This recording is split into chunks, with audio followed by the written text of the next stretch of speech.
উপস্থিত সম্মানিত এলাকাবাসী,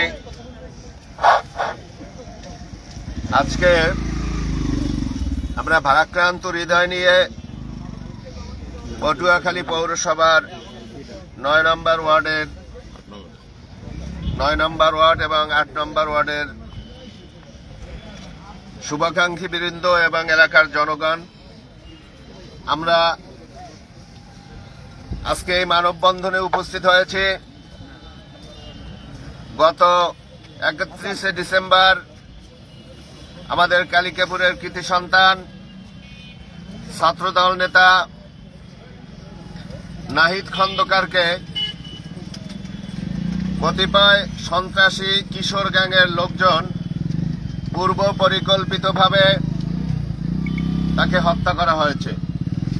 ইতিমধ্যে আপনারা আমাদের সিসিটিভি ফুটেজ পেয়েছেন, আপনারা দেখতে পেয়েছেন 31 তারিখ বিকাল 5টার দিকে পটুয়াখালীর চিহ্নিত কতিপয় সন্ত্রাসী ছাত্রলীগ কর্মী সাথে কিশোর গ্যাংয়ের কিছু সদস্য, তারা আমাদের প্রাণপ্রিয় এলাকার শান্তিপ্রিয় একজন ছাত্রনেতাকে নির্মমভাবে বিল্ডিং এর মধ্য থেকে বের করে এবং বিল্ডিং এর মধ্যে বসে পিটিয়ে কর্মরত অবস্থায় তাকে হত্যা করা হয়েছে। শুধু হত্যা না, নির্মম হত্যা বলবো আমরা এটাকে।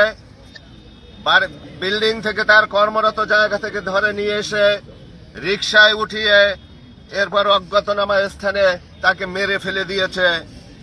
চিহ্নিত সন্ত্রাসীরা এখন পর্যন্ত গ্রেপ্তার হয়নি। আমরা এলাকাবাসী সংঘবদ্ধভাবে আমরা দাবি জানাচ্ছি, ঐক্যবদ্ধভাবে আমরা দাবি জানাচ্ছি, অনতিবিলম্বে চিহ্নিত সন্ত্রাসীদের ধরে আইনের আশ্রয় নিয়ে তাদের দৃষ্টান্তমূলক শাস্তির দাবি আমরা জানাচ্ছি। বিচার চাই, বিচার চাই। আমরা সম্মানিত সাংবাদিক মাধ্যমে পটুয়াখালী প্রশাসনকে বলতে চাই, অনতিবিলম্বে এই কিশোর গ্যাংদের নেতৃত্ব যারা দেয় তাদেরকে আইনের আওতায় নিয়ে এসে শান্তিপ্রিয় পটুয়াখালী বাসীকে শান্তিতে চলাচলের জন্য, শান্তিতে বসবাস করার জন্য একটি পরিবেশ তৈরি করে দেবেন।